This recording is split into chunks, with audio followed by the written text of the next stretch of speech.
कुछ सवाल मैं स्टूडेंट्स के लिए स्पेशली कवर करूँगी। तो आज के स्टूडेंट्स का सबसे बड़ा मेंटल चैलेंज क्या लगता है सर आपको, कि आज के स्टूडेंट्स को क्या मेंटल चैलेंजेस आ रहे हैं? Lack of focus, they are not focused, not at all. Concentration और फोकस दोनों उनके साथ सबसे बड़े चैलेंज है।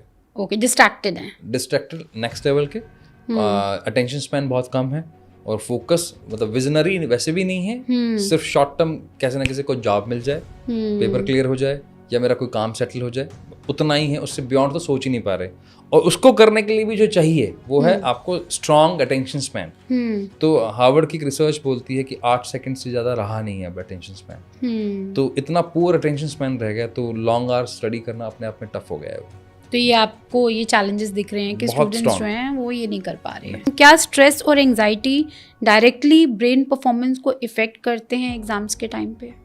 डायरेक्टली ही करते हैं, इसमें कोई इनडायरेक्ट है ही नहीं। अच्छा। एंजाइटी आती है आपके राइट ब्रेन से, डिप्रेशन आता है आपके लेफ्ट ब्रेन से। डिप्रेशन स्टैंड्स फॉर आप जब प्रेजेंट से पास्ट की तरफ सोचते हैं, पहले क्या हुआ, मेरे साथ ऐसा हुआ, मैंने ऐसा किया था, जो जीवन में घटनाएं हुई हैं, जो अच्छी बुरी, आप पास्ट में अटके हुए तो आपको डिप्रेसिव थॉट्स हैं। आप एंशियस हैं फ्यूचर को लेकर, लगातार नेगेटिव लूप में फंसे हुए हैं। जो ओवर थिंकिंग वर्ड है मैम, एक्चुअली वो नेगेटिव लूप वर्ड है, चाहे आप पास्ट में चाहे फ्यूचर में। तो ओवर थिंकिंग गलत नहीं है, नेगेटिव लूप गलत है, चाहे आप फ्यूचर को लेके हैं। तो एंशियस की अलग प्रॉब्लम्स हैं और डिप्रेसिव की अलग हैं। इन सबको जब एक्यूमुलेट कर देते हैं वो स्ट्रेस आ जाता है। स्ट्रेस में फूड डिसऑर्डर हो जाता है। फूड डिसऑर्डर क्या होता है? शायद आप ज़्यादा खाना खाएंगे। मैंने बहुत सारी अपनी फ्रेंड्स देखी हैं, हमारा वेट गेन हो रहा है, हम स्ट्रेस में, खाने को बहुत मन करता है, खाने को मन करेगा या खाना नहीं खाएंगे, दोनों ऑप्शंस हो जाते हैं। जैसे मैं आई डोंट ईट, जब मेरे को स्ट्रेस होता है तो I don't eat, I don't feel like eating. तो अच्छा, इसका क्या डायरेक्ट लेना देना? आप सोचा जाए कि खाना इसने है, जाना यहाँ से है, स्ट्रेस का क्या लेना देना इससे? क्योंकि आपका ब्रेन शट डाउन हो जाता है, आपका लॉजिकल ब्रेन शट डाउन हो जाता है, आप उस लूप में रहते हो, आपके ब्रेन तक मैसेज ही नहीं गया कि आपको भूख लगी है। और ऐसे ही उल्टा होता है, आप खाए जा रहे हो, आपके ब्रेन तक मैसेज ही नहीं जा रहा कि भैया पेट भर गया। वो जब यहाँ अटक जाता है ना, फिर पता लगता है यार ये तो ज्यादा खा लिया हमने, या वॉमिट आना शुरू हो जाता है, या स्टमक स्ट्रेस ईटिंग। तो ये स्टूडेंट्स का बहुत होता है। फिर इसके साथ एक और प्रॉब्लम शुरू होती है, वो होती है शॉपिंग सिंड्रोम हो जाना।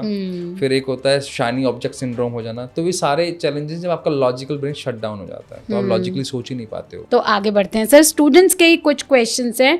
अगर किसी स्टूडेंट को का कंसंट्रेशन वीक है तो आप क्या सजेस्ट करेंगे? बिल्कुल, जैसे मैं एक तो पेरेंट्स से रिक्वेस्ट है और स्टूडेंट्स से भी, क्योंकि स्टूडेंट्स में सारे तरह के स्टूडेंट्स आ जाएंगे, जो गवर्नमेंट जॉब की प्रिपरेशन कर रहे हैं, जो बोर्ड के एग्जाम्स की कर रहे हैं। करेक्ट। जब कोई भी खिलाड़ी जब अपनी प्रैक्टिस करने जाता है, बास्केटबॉल हो, कबड्डी हो, कुश्ती हो, क्रिकेट हो, तो सीधा खेलता नहीं है, पहले वो वार्म अप एक्सरसाइज करता है। तो वो उनका बैटल ग्राउंड है। स्टूडेंट का बैटल ग्राउंड है उसकी पढ़ाई। तो उसके लिए पहले उसको उसकी भी वार्म अप एक्सरसाइज करनी चाहिए। तो बहुत सारी होती हैं, फिर भी एक ही सीख लो, वही सब काम, मतलब सबका रामबाण एक संजीवनी बूटी है, वो है नाड़ी शोधन प्राणायाम। तो आप जब भी बैठते हैं, कभी भी बैठ रहे हैं, मतलब मैं आपको प्रैक्टिकली बताता हूँ इशू कहाँ आता है। मेरे हाथ में मोबाइल है, मैं इसमें नेटफ्लिक्स देख रहा था, हो सकता है गेम खेल रहा था, मेरी आंखें ट्यून की गई हैं लैक्स ऑफ कलर्स पर, फास्ट स्क्रीन के लिए, क्योंकि इंस्टाग्राम भी बहुत फास्ट चलता है, गेम भी बहुत फास्ट चलता है। अब अचानक आप मुझे बोलते हो कि आप ऐसी बुक पढ़ो जिसकी रीडिंग स्पीड 100 शब्द 200 शब्द पर मिनट है, तो मैं फास्ट से स्लो पे कैसे आऊँ? स्लो से फास्ट पे जाया जा सकता है, फास्ट से स्लो पे नहीं आया जा सकता। तो टेक्निकल आप लॉजिकली आप नहीं कर सकते कॉन्सेंट्रेट, तो संभव ही नहीं है। तो आपको तब बैठना है सीधा और आंखें बंद करनी है। नाड़ी शोधन प्राणायाम है, चाहे चैनल पे जाके देख लें, नहीं तो बहुत सिंपल है, अगर गूगल पे डालेंगे तो बहुत सारे हैं। तो सिर्फ आंखें बंद करनी है, दोनों नाक से सांस लेनी है, और फिर जैसे मैं करके बताऊं। जी सर। तो जैसे क्या करना है, आपने सीधा बैठना है और बच्चे को बोलना 5 मिनट का अलार्म लगा लेना है। यहाँ पर आपने सीधा ये वाली जो नाक है हमारी, लेफ्ट नॉस्ट्रिल, पहले दोनों से सांस लीजिए, लेफ्ट से छोड़ दीजिए और लेफ्ट से लीजिए, बंद कर दीजिए लेफ्ट को, राइट से बाहर निकालिए। अब राइट से लीजिए, अब लेफ्ट से बाहर निकालिए। ये एक राउंड है, ऐसे आपने सिर्फ 11 राउंड करना है। It will take 3 to 4 minutes. 5 minute करेंगे और अच्छा है। अब आपका लेफ्ट ब्रेन भी और राइट ब्रेन भी, राइट ब्रेन का काम है याद रखना, जो आप पढ़ रहे हो, और लेफ्ट ब्रेन का काम है उसको लॉजिकली समझना। तो दोनों में ऑक्सीजन चलेगी, आपका काम आसान हो गया, कंसंट्रेशन भी बढ़ गया, फोकस भी यहीं आ गया, आपको आसपास की चीज़ें जो डिस्ट्रैक्ट कर रही हैं, मम्मी ने किचन में काम कर रही है, इधर टीवी चल रहा है, सब शांत हो जाता है और आप इजीली वहीं पे फोकस हो जाओ। तो होता ये है कि हमारे बच्चे वीडियो गेम खेल रहे होते हैं या मोबाइल पे गेम खेल रहे होते हैं और हम बोलते हैं पढ़ने बैठ, तो बच्चा छूटते ही बोलता है मम्मा अभी 5 मिनट में पढ़ूंगा। तो ये 5 मिनट जो वो ब्रेक मांगता है, उस 5 मिनट में भी वो वीडियो गेम दोबारा खेल रहा होता है। तो उसको प्लीज़ ये एक्सरसाइज कराएं ताकि उसके लेफ्ट एंड राइट ब्रेन दोनों वर्क करना स्टार्ट हो और वो भी इसको कोप अप कर पाए कि अब मुझे पढ़ना, उसका दिमाग साथ दे उसका, ये नहीं कि हम ज़बरदस्ती बच्चे को पुश करे जा रहे हैं। तो ये ज़रूरी है। थैंक यू सर, ये बहुत अच्छी एक्सरसाइज आपने बताई है। क्या स्कूल सिस्टम में ब्रेन साइंस को इंक्लूड करना चाहिए?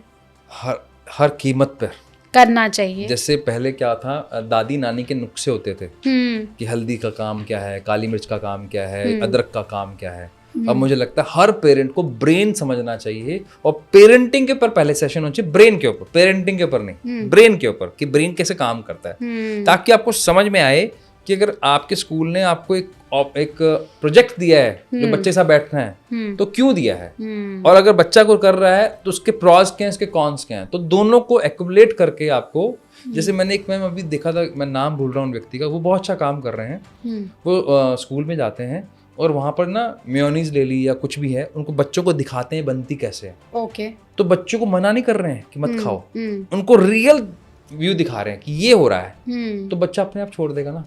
अगर उनको हम सही तरह से ब्रेन समझा दें, मैथ्स कैसे आती है, फिजिक्स कौन से ब्रेन से आती है, रीडिंग का मतलब क्या है, राइटिंग का मतलब क्या है, और इसे आप इजीली कैसे बढ़ा सकते हो, तो आपकी प्रॉब्लम सॉल्व हो गई ना। आप जनरल फाइटिंग से बाहर आ गए, रोज बोलने से बाहर आ गए, बिकॉज लॉजिकल एक्सप्लेन है, इसीलिए।